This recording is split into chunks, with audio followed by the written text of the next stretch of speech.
Buenos días, agradezco, doctora Gaby, muchas gracias por la coordinación. También saludo cordialmente a mis compañeros del grupo, al doctor Cliff de Sonora y también a mi compañera amiga Ofelia Medina del Infantil de México.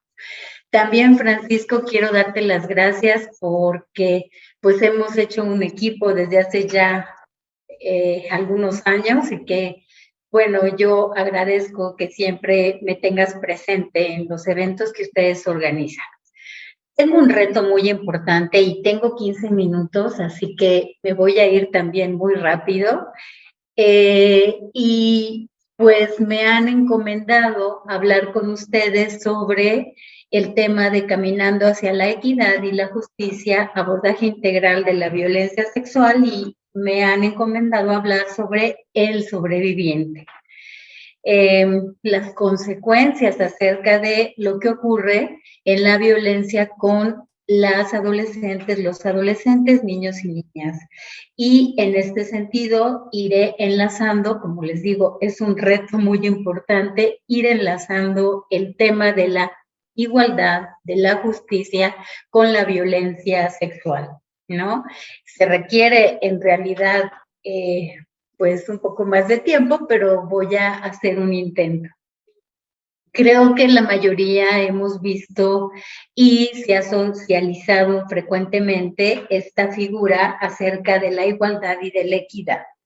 Y hace un ratito escuchaba a una de nuestras ponentes, de nuestras maestras, que hablaba acerca del tema jurídico y que en realidad es una situación muy escabrosa. Y a mí me gustaría mucho introducir ya desde este momento, en lugar del tema de equidad, el tema de la igualdad. El tema de la igualdad es muy importante que no tengamos temor en hablar de ello. Es un principio pues ético, pero también es un principio jurídico. Ajá. La equidad, por supuesto, que es como ir analizando todos los aspectos para poder darle a las personas lo que requieren. Pero el tema de la igualdad es un tema jurídico que tenemos que ir avanzando y que el sector salud no es diferente en relación a lo que tenemos que ir aplicando. Entonces, aquí les voy a ir poniendo bibliografía para que ustedes también la vayan revisando y que vayamos teniendo cada vez menos temor a hablar y aplicar este término. El tema de la igualdad se encuentra estipulado en el artículo 4º constitucional y dice que el varón y la mujer son iguales ante la ley, que todas las personas somos iguales ante la ley. Esto a partir de la reforma del 2011, donde se hizo un cambio muy importante, ¿no?, a todas las políticas públicas que tienen que ver con este tema, ¿no?, de la igualdad. Así que es muy importante que empezamos a introducir este principio que pues finalmente es una bandera, yo siempre digo, es una bandera que tenemos que ir aterrizando en la práctica clínica para poder llegar a una justicia. Y así lo dice nuestro tema que estamos viendo ahora y que lo repito, caminando hacia la igualdad y la justicia en el tema de la violencia sexual. Como principio y como derecho, la igualdad no implica que las personas, los hombres, las mujeres, las personas de la diversidad, seamos iguales como si se tratase de una fórmula matemática, ¿no? O de una fórmula numérica. El tema de la igualdad tiene que ver con la aplicación de la misma consideración y el reconocimiento del derecho de las personas a través de la diferencia. Entonces, si nosotros pensamos y ponemos en el núcleo de los derechos humanos el tema de la dignidad pensada como el valor que tenemos todas las personas, los niños, las niñas, los adolescentes, las personas, las mujeres, las personas de la diversidad, que somos iguales en dignidad. Fíjense cómo aquí ya vamos aterrizando un término jurídico con un término que tiene que ver con el valor de las personas. La dignidad no es un valor numérico, es un valor ontológico, es un valor por el hecho de ser personas. Ajá. Y si consideramos que todas las personas somos iguales, ajá, en dignidad, podemos ir aterrizando este principio jurídico a un principio humano, ¿ok? En términos de dignidad. Y yo no puedo y no podemos, este foro es un foro médico, no podemos separar, y yo siempre como hago esta pequeña comparación, ¿no? Del núcleo central de la célula. El análisis central de los derechos humanos es la dignidad. Y si nosotros podemos ver que si la dignidad se encuentra afectada, este núcleo de la célula se encuentra afectado, entonces la célula va a empezar a marchar mal. Va a empezar a tener manifestaciones clínicas que nosotras vamos a traducir pues en enfermedades. Lo mismo pasa con la dignidad. Si la dignidad se ve afectada, ese valor, ese sentir ontológico, ese sentir que tenemos las personas se ve afectado, pues todas las dimensiones del ser humano se van a ver afectadas. Por eso es que es muy importante que tengamos claro que en el núcleo central de los derechos humanos, de la igualdad, está la dignidad y que todos somos iguales en dignidad, todos y todas, ¿ok? No es un término matemático, no es un término numérico, es un término que aterrizándolo a la persona, a la práctica clínica, es el valor de las personas, ¿ok? Entonces, la igualdad de género no significa que mujeres, hombres y las personas de la diversidad seamos lo mismo, sino que los derechos, las responsabilidades y las oportunidades que tenemos todas las personas no dependan del sexo con el que nacimos, ¿ok? Ni dependan de la edad. Hace un ratito hablaba la doctora, la compañera psiquiatra, acerca de la autonomía progresiva. Y la autonomía progresiva es un proceso. Ajá. La autonomía se tiene que ir trabajando, no en la adolescencia. Se tiene que ir aterrizando, trabajando, compartiendo con niños y niñas, pensar que niños y niñas y adolescentes son iguales a nosotras, adultos, personas, papás, mamás en dignidad, podemos ver que los niños y las niñas y los adolescentes requieren del acompañamiento de una persona adulta, dado que todavía están en crecimiento. Por eso se llama autonomía progresiva. Pero no es hasta la adolescencia, sino que tenemos que ir trabajando esta autonomía desde que son pequeños. No, como decía nuestra compañera de psiquiatría, no dejándoles a libre albedrío. No es un tema, es un tema de acompañamiento, teniendo como bandera la dignidad humana. Bueno, tengo poco tiempo para hablar de esto y de la autonomía y de cómo se va trabajando y cómo se va aterrizando en la práctica como de relación con niños y niñas y adolescentes, pero sí era muy importante para mí dejar claro el tema de la dignidad.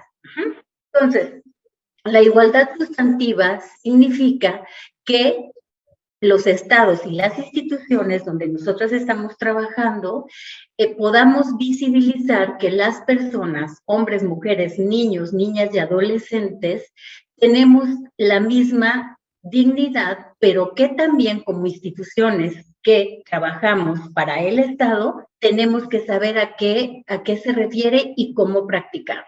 Y que no solo tiene que ser un tema de verbalización o un tema que esté escrito en las normas, sino que se tiene que practicar a través de acciones afirmativas. ¿Qué son las acciones afirmativas? Son todas aquellas acciones que realizamos las personas para poder ir llevando a cabo en la práctica este tema de igualdad, como este foro, por ejemplo, como acciones afirmativas en los hospitales, como los foros para adolescentes, como la participación de adolescentes, la participación infantil. Entonces, ¿cómo podemos ir viendo que la violencia de género es un tema que afecta la dignidad y que además es un tema de desigualdad? Ajá. La particularidad de la perspectiva de género está relacionada precisamente y motivada por el género, con todo lo que hemos aprendido a través de la historia, a través de nuestra cultura, de nuestras sociedades, cómo se ha planteado que hombres y mujeres tenemos características diferentes y que no hemos tomado en cuenta la dignidad. Y cómo a través de estas dicotomizaciones de las personas en grupos de mujeres y grupos de hombres, hemos hecho jerarquizaciones. Ajá. Ahí ya podemos ir viendo cómo la violencia sexual es un tema de ejercicio de poder. Y es un tema de ejercicio de poder porque a través de los estereotipos de género que hemos aprendido a través de la historia, de cómo nos han clasificado de manera dicotómica en femenino y masculino, esperan que esas actividades que hacemos cada una de las personas están relacionadas con el sexo con el que nacimos. Y si no hacemos o llevamos a cabo esos mandatos que nos han dictado, entonces somos criminalizadas, señaladas, discriminadas, incluso hemos o se han visto crímenes de odio por esa situación. Este es un ejemplo de cómo nos han clasificado y cómo nos han dicotomizado en relación a lo que tiene que ser un hombre y tiene que ser una mujer. Y precisamente en el centro de esto está el tema de la desigualdad. Ajá. Si nosotras vemos las características que se han asignado a los hombres y que se han asignado a las mujeres, podemos ver que a través del tiempo esto cada vez ha ido cambiando más, afortunadamente, con estas acciones afirmativas, con las leyes, con las normas, no solo nacionales, sino internacionales, pero sí es muy importante que veamos que esta forma de clasificar a las personas ha sido muy desigual. Y aquí está el centro de la violencia y del análisis de la violencia sexual. Entonces, ¿por qué los estereotipos? Dice la Suprema Corte de Justicia de la Nación. ¿Por qué un estereotipo de género es nocivo para las personas? Porque niega un derecho o un beneficio, porque impone una carga y porque margina a las personas en su dignidad. Entonces, la violencia sexual desde una perspectiva de género y por motivos de género constituye una grave violación a los derechos de las niñas, de los niños y de los adolescentes. Niega la dignidad humana, se ve profundamente afectada esta parte de su dignidad y la violencia sexual por motivos de género incluye no solo la violación a su cuerpo, incluye también una vulneración, una intromisión a las diferentes dimensiones, no solo lo orgánico, lo biológico, lo psicológico, la confianza, los vínculos afectivos, la intrusión a su ser, su sexualidad, todas las dimensiones de los adolescentes y también lo vemos en las mamás. No quisiera separar esto en relación a las mamás, cómo todo esto se ve afectado y muchos de los niños y adolescentes llevan arrastrando todas estas consecuencias hacia la edad adulta. Entonces, ¿cómo vamos a ver a las adolescentes? Y fíjense, si ustedes pueden ver esta tablita, yo no solo incluí a las y los adolescentes, también incluí desde un enfoque del trauma, incluí también a las mamás. Y si ustedes pueden ver las consecuencias que tienen las niñas, los niños y las adolescentes, están en diferentes esferas de su vida. Hay una disregulación afectiva y fisiológica, una disregularización fisiológica y de la conducta. Existen datos de disociación, es decir, hay momentos en que las adolescentes y también las mamás tienden a disociar lo fisiológico con lo orgánico. Ajá. Quedan 2 minutos, doctora. 2 minutos. Perfecto. Muchas de ellas tienden, si ustedes han visto, practican cutting, porque lo que ellas quieren es sentir esa afección, ¿no? Y lo vemos aquí, esa sensación, ¿no? De cómo su cuerpo, hay una disregularización del sentir, ¿no? De cómo ellas tienen que cortarse, tienen ideación, tienen conductas también. El cutting no solo o no siempre significa una ideación o una conducta suicida, sino también son prácticas que utilizan las adolescentes para poder sentir lo que ellas en algún momento dado no lo hicieron. Les comparto la bibliografía, este artículo de la doctora Bhatia desde el enfoque traumatológico es muy importante porque nos da una idea de todas las dimensiones que están afectadas en las adolescentes y en sus mamás. Y como sabemos, las personas que atendemos, niñas, niños y adolescentes que viven esta situación de violencia sexual, también él y la sobreviviente va a tener manifestaciones de acuerdo a la edad. Sobre todo en las y los adolescentes vamos a tener prácticas de cutting, vamos a tener depresión, ansiedad, ideación o intento de suicidio. En tiempos de pandemia hemos tenido muchas adolescentes con intento de suicidio o ideación suicida. En el hospital ahorita estamos haciendo un protocolo de investigación desde diferentes ámbitos para ver estas conductas suicidas porque la verdad es que han aumentado mucho los casos. Estas son las propuestas que hacemos nosotras desde la clínica, son propuestas y son retos muy importantes y que nos toca a todas y bueno, espero haber podido transmitir esta idea y poder haber enlazado el enfoque de género con la violencia. Como les dije, no es un reto sencillo, pero me quedo aquí por si hay algunas preguntas. Muchas gracias, doctora. Vamos a hablar de esta situación de la violencia sexual, pero en el aspecto de lo que sería la familia como tal, ¿no? Ya habló anteriormente mi colega y amiga, la doctora Corina, a quien le doy un saludo desde acá, igual que al doctor Héctor Villanueva, con quien comparto en esta ocasión estas ponencias. Y pues bueno, hablando plenamente de lo que es el abuso sexual infantil, sabemos bien de que es una problemática psicosocial, cultural, de identidad compleja, que no conoce límites o fronteras y realmente es una forma muy particular de la violencia y del ejercicio de poder de una persona sobre otra, ¿no? Sabemos bien que todo esto es lo que está involucrado en lo que sería el abuso sexual infantil como tal. Van a tener ciertas características las familias, no está hegemonizado todo, pero se han encontrado ciertas características en estas familias en las cuales sus integrantes infantiles llegan a tener estas situaciones de abuso, en donde muy comúnmente podemos encontrar que son familias que tienen una violencia intrafamiliar en forma importante, que tienen una estructura familiar también rígida, que no es tan fácil de abrirse o de comunicarse entre ellas, entre los integrantes de la familia, ¿no? Por esa forma o esa estructura rígida que tienen. Se da muy comúnmente esa confusión de roles y esto los va llevando en muchas de las ocasiones a ese aislamiento social.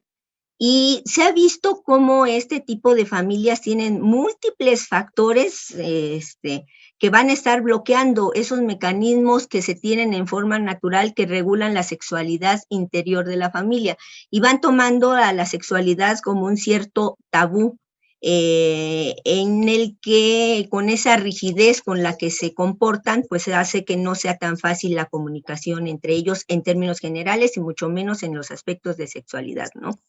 Y generalmente, pues son familias que utilizan con una cierta frecuencia la negación como su mecanismo de defensa principal. ¿Qué podríamos decir acerca de esa dinámica familiar que tienen estas personas o estos niños que están inmersos en estas familias? Generalmente, pues son familias disfuncionales en el que cada una de las personas, ya decíamos, confunden los roles o no llevan a cabo la función de los roles de cada uno de los integrantes. Se ha considerado que dentro de lo que serían esa violencia sexual infantil se puede dar dentro de la familia, se ha considerado de un 65-85% que se ha a manera de incesto de algún integrante directo de la familia es el agresor hacia estos menores, ¿no? Generalmente ocurre con los cuidadores o con los familiares que son más cercanos y que tienen esa convivencia más cercana o de mayores oportunidades de tiempo que están con los niños o con los adolescentes. Y para ellos, la mayoría de las veces, por lo mismo que están conviviendo en esta familia, pues tienen una agresión sostenida en la cuestión del tiempo.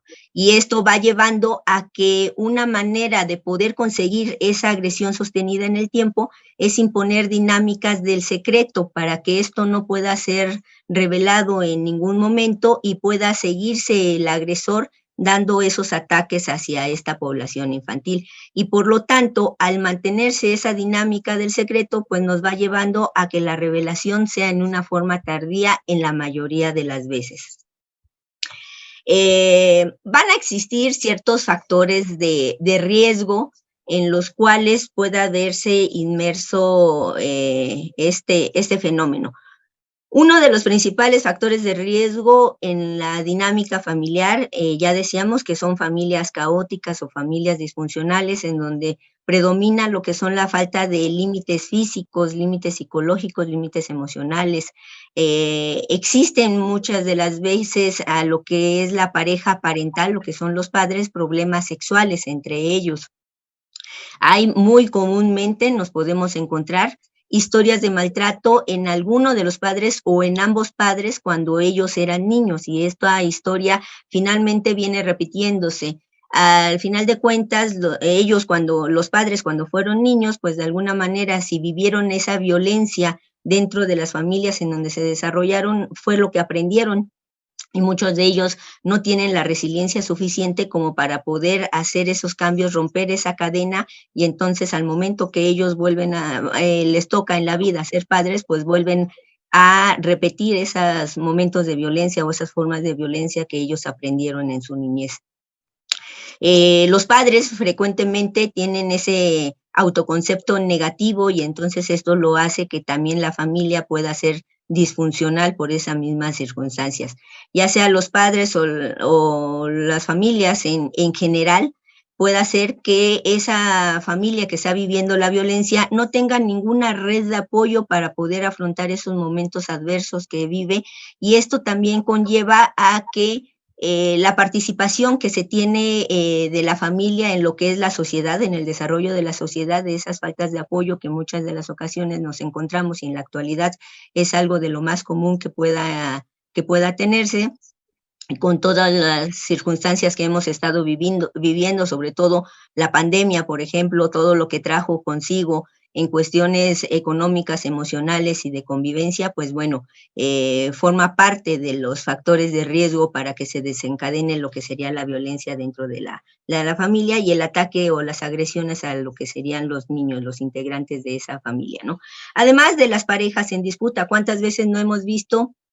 Y por ejemplo, allá en el hospital, hemos visto de que los padres están en esa disputa de divorcio o de separación, y entonces las agresiones sexuales se puedan dar porque a lo mejor la madre convive con otra pareja o el padre convive con otra pareja también y se llevan a los niños, y en esos lugares es donde puedan estar ocurriendo las agresiones. Esto es un ejemplo. Existen otros tipos de circunstancias de las parejas en disputa y que finalmente tenga como consecuencias esas agresiones hacia lo que serían los niños.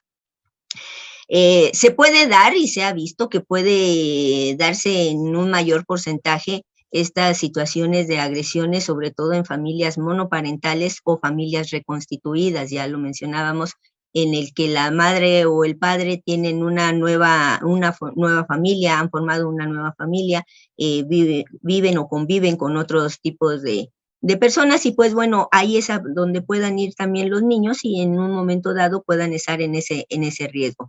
Decíamos, son familias caóticas y desestructuradas, en donde la madre de alguna manera está ausente, ya sea porque esté enferma, porque salga a trabajar, porque tenga que atender otro tipo de actividades, entonces con una cierta frecuencia se mantiene ausente. Emocionalmente, las madres de estas familias que sufren los niños este tipo de agresiones son madres emocionalmente poco accesibles, y poco accesibles porque también ellas no están bien emocionalmente, y muchas de ellas tienen esa baja autoestima que los hace que no sean tan fácilmente esa relación que puedan llevar entre madres e hijos. Las madres también con una cierta frecuencia nos podemos encontrar que tienen historia de abuso sexual durante la etapa de niñez o de adolescencia. En lo que es la clínica de prevención de maltrato acá en el hospital infantil, habíamos visto cómo muchas de las madres que llevaban a sus hijos porque habían tenido algún tipo de agresión sexual, ellas tenían también ese antecedente durante la etapa de niñez o de la etapa de la adolescencia, y en algunas ocasiones comentaban ellas que aunque lo hubieran hablado no les creyeron o no les hicieron caso, o finalmente cualquiera de las situaciones que hubieran sucedido no recibieron ninguna atención en ese momento. Y actualmente con esta revelación que llegan a tener de los hijos con sus agresiones sexuales también, pues les mueve mucho emocionalmente también a ellas, ¿no? Problemas de hacinamiento, lo vimos ahorita en el desarrollo de lo que fue la pandemia en su momento de apogeo, estos 2 años de encierro que se tuvo, afloraron muchísimas situaciones dentro de la convivencia en las familias que tenían que darse en las 4 paredes en las que estaban habitando, las faltas a veces de recursos económicos, el hacinamiento en el cual vivían. Muchas de las familias también viven de esa manera en hacinamiento, independientemente de la pandemia, en el que son familias en donde viven los abuelos, los hijos, cada uno de los hijos con sus propias familias, con sus propios hijos también. Entonces son problemas de hacinamiento muchas de las veces los que contribuyen como un factor de riesgo importante para este tipo de agresiones hacia los niños. Y hay veces que se condicionan diferentes circunstancias en las familias que hacen que las hijas mayores o los hijos mayores tengan que asumir las responsabilidades de la familia, las responsabilidades que tendrían que asumir de cuidados lo que serían los padres, ¿no? Como tal. En términos generales, podríamos decir que en este sentido de lo que es la familia, en esa intervención que se da de la violencia sexual, generalmente este tipo de violencia ocurre en silencio. Hay siempre una asimetría de género y de generación también en la mayoría de las veces.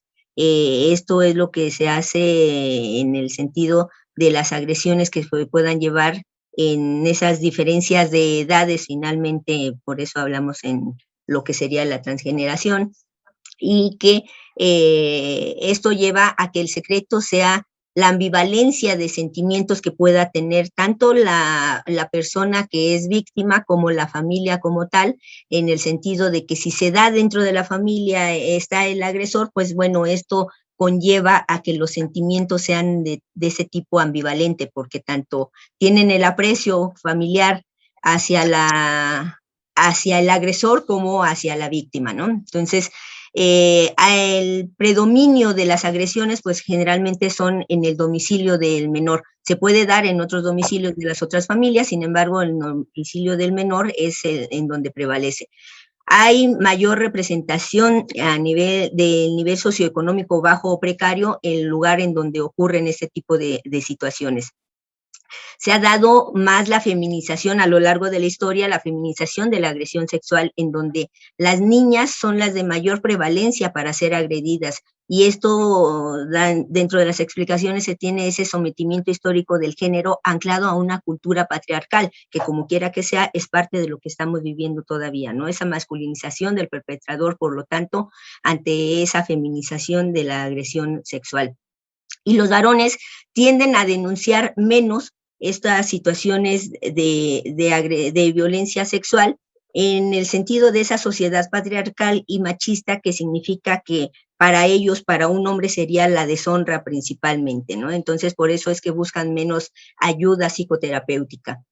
En 2 minutos, doctora, 2. ¿2 minutos? Sí. aunque bueno, habíamos empezado más tardecito, pero bueno, ok, las madres que son, es que estoy reclamando mi tiempo, perdón, las madres que son o han sido víctimas de malos tratos, ya sea físicos, psicológicos, sexuales, generalmente no pueden transmitir esas habilidades porque no las tienen y no se las pueden transmitir a sus hijos para que tengan una autoprotección. ¿Qué características nos podemos encontrar en lo que sería la madre? Pues una, para que se dé estas situaciones de violencia dentro de la familia, una, la ausencia física y emocional que ya comentábamos. Generalmente estas madres han vivido experiencias de abandono y negligencia familiar, son fuente de detección, muchas de ellas son las que van a detectar estas situaciones de violencia sexual, hasta en un 46.5% comentan algunas literaturas, y pasan mucho tiempo fuera del hogar. Algunas ocasiones también coincide con el hecho de que estas madres puedan tener algún tipo de consumo abusivo de sustancias, sobre todo de alcohol, que es dentro de lo que predomina. Puedan tener algún déficit o trastorno físico o psíquico, y de ellas 50% tienen historia de maltrato, y de ese 50% de madres con historia de maltrato, el 50% tienen antecedentes de victimización sexual, es como su tipo de maltrato, y generalmente van a tener esa baja autoestima también ellas. ¿Qué retos familiares se van a encontrar estas familias ante esas situaciones de violencia? Por un lado, enfrentarse con miembros de la familia, porque son los perpetradores, una falta de credibilidad, posibilidad de pasar de esa dificultad económica, si dependían económicamente de ese abusador, una pérdida de familiares, amistades y conocidos que se van dando ese alejamiento por el hecho de que ha sido algún integrante de la familia quien ha cometido el delito, ¿no? Evitar darle sentido a los consejos contradictorios de amigos o familiares para perdonar al abusador. ¿Cuántas veces no es parte de lo que interviene a veces la familia como para que no suceda nada después de haber realizado estos hechos? Y la toma de decisiones para poder llevar a la justicia estas situaciones. Entonces, las reacciones de los padres generalmente puede variar desde sentimientos de culpa, pérdida de confianza, aislamiento, el temor, la vergüenza, la ira, y muchas de las veces hasta pérdida del control. No tenemos que olvidar que también hay impacto en los hermanos, y ellos también son víctimas indirectas en donde tienen tristeza, vergüenza, la estigmatización que hacen del hermano que ha sido agredido, sienten culpa, traición, indefensión y un conflicto de lealtad con el agresor, porque de alguna manera esa relación filial que puedan llegar a tener ellos como hermanos con el agresor. Okay. El enojo hacia la víctima por el alejamiento del agresor, ese resentimiento, y que puedan existir daño también en ellos si es que no llevan a cabo una buena atención. La develación se puede hacer o bien porque el niño o el infante, la víctima, lo diga, o porque lo descubran. Y pues desde luego que van a existir ciertos inconvenientes para que se lleve a cabo lo que sería la denuncia. Y por último diremos que es importante que tengamos en cuenta que la culpa siempre va a ser del abusador, que muchas de las veces la víctima es quien se siente culpable y por eso o incluso no lo dice, o por eso en la familia lo quieren ocultar. El padre o madre que no es el abusador es el recurso más importante que las víctimas tienen después de haber experimentado el abuso sexual intrafamiliar, y toda la familia debe de recibir atención psicológica o psiquiátrica si lo requieren, y siempre habrá que evitar la revictimización. Muchas gracias, Gaby, muchas gracias a todos. Me toca trabajar un poco sobre cómo vamos a abordar la violencia a nivel integral en el aspecto del entorno. La siguiente, por favor. Siguiente. Agradecer a todos ustedes, ¿verdad? A los presentes principalmente, y a los socios de la Asociación Mexicana de Salud del Adolescente que me han acogido afortunadamente con ellos, y en particular a mi gran amigo Paco Fernández, que es un líder a nivel nacional e internacional en estas áreas. La siguiente. Definimos el entorno para estar bien situados, las circunstancias o factores sociales, culturales, morales, económicos, profesionales que rodean una cosa, persona, colectividad o época e influyen en su estado o desarrollo. Entonces todo eso es lo que nos va a corresponder ahorita. Ya previamente pues las compañeras hicieron un desglose de la persona, ¿verdad? Del adolescente, de la familia, y en las conferencias anteriores se han desglosado muchos puntos. La siguiente. Este esquema me gusta a mí mucho porque apareció en el International Journal of Child Abuse el año 2015, como pueden ver ahí, pero simplemente para señalar, ¿verdad?, que nosotros tenemos lo que ya mencionaron ahorita, el microsistema y mesosistema, donde está el individuo, está la familia, están los pares junto con él. Aquí ponen salón de clases porque hablan del kinder y demás, y los vecinos, hay una conexión entre estos, lo que hace que sea un mesosistema. Luego viene lo que ya me correspondería a mí, que es el exosistema, donde, bueno, son una serie de factores muy importantes, todos ellos, y vamos a platicar brevemente. Quizá uno de los que más hemos tocado aquí es el aspecto de discriminación, segregación, el aspecto de género, pero siempre tenemos aquí ciclos de violencia que están sucediendo, los derechos que se tienen sobre la vivienda. Este artículo nos habla mucho de la necesidad que se tiene de tener una casa, un hogar estable, y que muchas veces ahorita ya no se tiene. Si nosotros nos metiéramos a trabajar cada uno de estos puntos, pues no acabaríamos. Todo lo que corresponde a la sociedad política, cómo se está manejando ahorita, cómo se tiene que llegar a las manifestaciones a nivel del pueblo, ¿verdad?, prácticamente para reclamar la atención adecuada. Y es muy importante también que haya una financiación de los servicios sociales para la atención de los adolescentes. Si cumplimos todas estas características, estamos viendo aquí, siempre hay disparidades en salud, que ya lo mencionaron ustedes. Y un punto muy importante, ¿verdad?, el anterior, un punto muy importante es el aspecto de la justicia. O sea, las leyes tienen que ser aplicadas. Muchas leyes ya están ahí, pero no se aplican, y es importante en este aspecto de la justicia, en la ley, la capacitación de las personas. Los pediatras, ¿verdad? Aquí estamos pediatras de diferentes áreas, con su especialidad, muchos de ellos, algunos con especialidades ya muy específicas, como puede ser la cirugía, la neurocirugía. Sin embargo, se ha visto que en los eventos que se revisan, cómo está la justicia penal, cómo están los abogados o los jueces, la mayoría de ellos no tienen preparación para atender a la justicia de adolescentes. Y un punto es importante ahorita, que cuando un adolescente comete algún delito puede inclusive salir libre, aunque tenga alguna culpabilidad, si no ha sido atendido con un nuevo sistema de justicia penal que ya existe en el país. Y el cronosistema, el tiempo, dice que Dios perdona, pero el tiempo a ninguno, ¿verdad? Y entonces realmente el tiempo es muy importante, la actuación que sea más temprana, como ya dijeron ahorita, desde conocer a la familia, conocer al niño y poder prevenir una violencia que se va haciendo muchas perpetua, y que en algunas ocasiones, no en todos, hace que el abusado llegue a ser abusador. Y la violencia sexual, pues a punto de vista personal, es la violencia más grave, de tipo de maltrato más grave que existe, porque afecta a todas las esferas del individuo, como ya ha sido debidamente señalado. Un ejemplo es la siguiente transparencia. Aquí tenemos, en algunos países se acepta legalmente los matrimonios entre individuos mayores, como podemos ver a la persona que está aquí, pequeñas de 12 años, y eso nos hace la siguiente, que recapacitemos sobre lo que es la familia, el niño, ¿verdad?, lo que es el medio ambiente. Entonces, dentro de nuestro sistema, dentro de la familia, se desarrolla un papel de comunicación determinante para la relación y desarrollo del individuo. La capacidad para influir en el desarrollo personal influye, es lo que más influye en ese momento. En el exosistema, en un momento dado ya que tenemos nosotros, que la persona ya no participa directamente, pero puede ser afectado. La satisfacción del individuo con la calidad relacional de los individuos con los que convive y comparte día con día. Eso se presenta muy frecuentemente ahorita, por supuesto, el abuso sexual. Bueno, ¿en dónde? En donde están más cerquitas, en quienes confían, quienes son las escuelas, las iglesias, los clubes sociales, los clubes deportivos. Ahorita está muy frecuentemente reportado, ¿verdad?, en los equipos de fútbol femenil, que han llegado a lograr un éxito muy bueno y juegan tan bien o mejor que los varones. Y tenemos en el macrosistema, que pues ese quien lo controla, prácticamente nadie, que es importante ligar con los factores como la cultura, la clase social, a qué grupo étnico pertenecen, grupos religiosos que ya los han sido tratados previamente y algunos van a ser tratados posteriormente. Aquí también entra el aspecto de la internet, de todos los problemas que ya Enrique Mendoza mencionó previamente en un trabajo, y las valoraciones sociales que pueden dictaminar el comportamiento de las personas. La siguiente.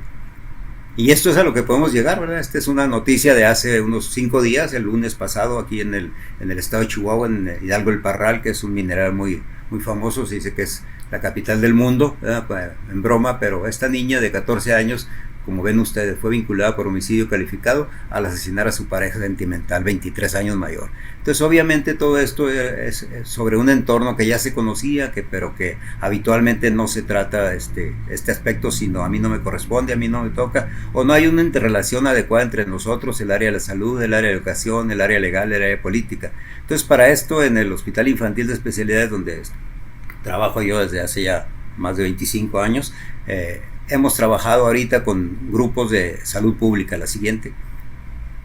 Le pedí a un par de pasantes en salud pública que nos dieran su visión joven. Ellas tienen 22 años, yo tengo 73, o sea, hay una diferencia de 50 años que nos puede hacer que lo veamos muy diferente. Y esto es lo que en una encuesta que se hizo y una revisión, por supuesto, que hicimos el grupo de enseñanza con ellos, son las siguientes. Los factores de riesgo ya fueron mencionados, voy a simplemente a señalarlos. Lo que ya sabemos, que se normaliza la violencia en el ámbito cultural y social. Un ejemplo es lo que está pasando ahorita, acaba de pasar en Ciudad Juárez el día de ayer y anteayer, ahorita está pasando en la frontera de Tijuana, ¿verdad? Ha pasado en otras partes, por supuesto Guanajuato, Guadalajara, y se llega a normalizar, y por supuesto que todos estos puntos son algo que está en contra de nosotros, la desigualdad económica, el abuso de alcohol, el que vivimos en un país desarrollado, en Estados Unidos desarrollado, donde la integridad de las mujeres, niñas y adolescentes, por supuesto que no está priorizada, hay alto índice de impunidad, altos niveles de delincuencia, falta una atención especializada a las víctimas de algún tipo de violencia, de cualquiera de ellas, no se diga el aspecto de la violencia sexual, como lo mencionaba la maestra Ofelia ahorita, ¿verdad? La revictimización. Y hay un desarrollo en ambientes donde se perciban acciones violentas con regularidad. Entonces se acostumbra a la violencia y se dice, pues sí, yo ya sabía que la golpeaba, pero nunca creí que la fuera a matar. La siguiente.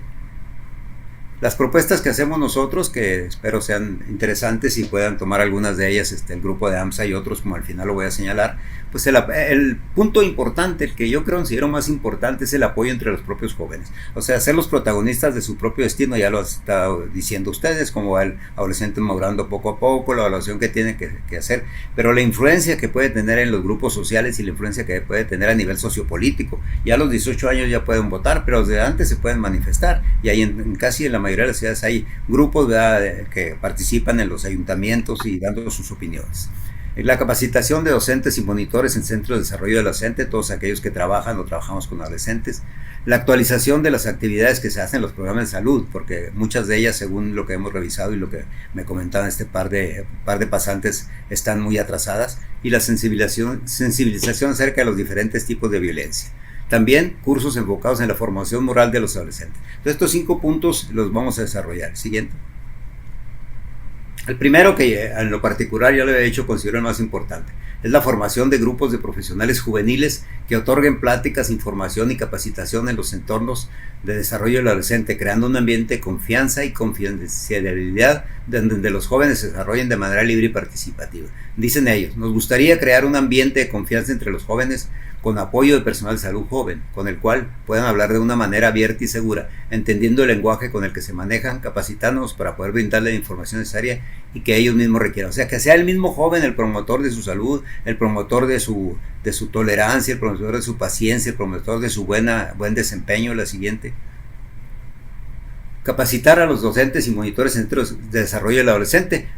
Muchas veces estamos nosotros mayores de edad, ya 30, 40, hasta 50 años mayores que ellos, y tenemos algunos conceptos que, si bien pueden ser correctos, no se adaptan a las circunstancias. Tenemos que actualizar los programas, todas las actividades que hacen en salud del adolescente. Un ejemplo es el trabajo que ustedes hacen, Gaby, allá en Yucatán, y el que hace AMSA. La siguiente. Sensibilizarnos a partir de los diferentes tipos de violencia que existen. Tenemos que tratar de que la gente lo conozca. La siguiente. Cursos enfocados en la formación moral de los adolescentes, y que no vaya a ser la moral, como decía Gonzalo Santos, la moral es un árbol que da moras, ¿verdad?, sino que verdaderamente sea una educación adecuada. La siguiente. El impacto económico que tiene la violencia en México, como simplemente para ver aquí que el impacto económico es 7 veces mayor que los ingresos, y fue de 38,196 pesos, aproximadamente por lo menos 2 salarios del promedio mensual en México. La siguiente. Se ha trabajado en muchas partes. El grupo G, 7 de ministros del Comité para la Prevención de Explotación y Abuso Sexual Infantil, proponen por una sociedad que todos los niños, niñas y adolescentes estén a salvo en su casa, en la escuela, en línea y dentro de la comunidad. La siguiente. Entonces el abordaje debe ser multidisciplinario e interdisciplinario. Aquí pues podemos señalar principalmente, por supuesto, a AMSA, CONAPEME, la Academia Mexicana de Pediatría, interrelacionándose con el resto de las asociaciones para trabajar en la prevención, atención temprana de los adolescentes víctimas de violencia sexual. Siguiente. Y quiero terminar con esta, que en un congreso en Cuba en 1991, en la Unión de Universidades de América Latina, se presentó. Si quieren ustedes, nada más le cambiamos la bestia y el contexto y le ponemos la violencia sexual y el contexto. Yo quiero contarles una parábola que se llama La bestia y el contexto. Había una vez en la selva un animal, que llegó un animal extraño, la violencia, que tenía todos los defectos de los otros animales. Los animales se preocuparon, nadie sabía cómo llamarlo, pero poco después surgió el nombre de la violencia. Pronto la violencia, con su dureza y torpeza, fue poniendo una serie de condiciones, designó 2 ayudantes. Uno de ellos articulaba un sonido y cada vez que se equivocaba la bestia decía: es un malentendido. El otro ayudante era el pato o el ganso, como le quieran llamar, gruñía, caminaba de un lado para otro. Preocupada, la bestia llamó y designó al avestruz para administrar las cosas complicadas. El avestruz, al ver cómo estaban las cosas, metió su cabeza en un hoyo y no la sacó de nuevo más que para volverla a meter, como pasa muchas veces con las autoridades y los políticos. Un grupo de animales se reunieron y pensaron que si cada uno tenía un defecto, juntos podrían tener todos los defectos de este señor y poderlo mandar a la selva de donde venía él. Pronto surgió el búho filósofo de la selva, y dijo: yo creo que para hacer esta acción nosotros debemos tener un marco de referencia, un contexto para discutir esta acción. Entró la duda entre los animales y alguien dijo: necesitamos un contexto. El elefante es grande, tiene 4 patas. Hagamos la discusión debajo del contexto, del marco de referencia. Invitaron al elefante y empezó la discusión, y ahí estaban los de la academia, de AMSA y demás, tratando de llegar a un acuerdo, pero el búho filósofo presentaba otra duda y la discusión seguía. Para esto, el elefante, que recordemos que tiene poca memoria, se le olvidó lo que sucedía debajo suyo. Se cansó y un día se acostó y aplastó a todos los conferencistas. Moraleja: hagamos algo antes de que ese contexto se nos venga encima. La siguiente. Y muchas gracias, es un placer haber estado con ustedes.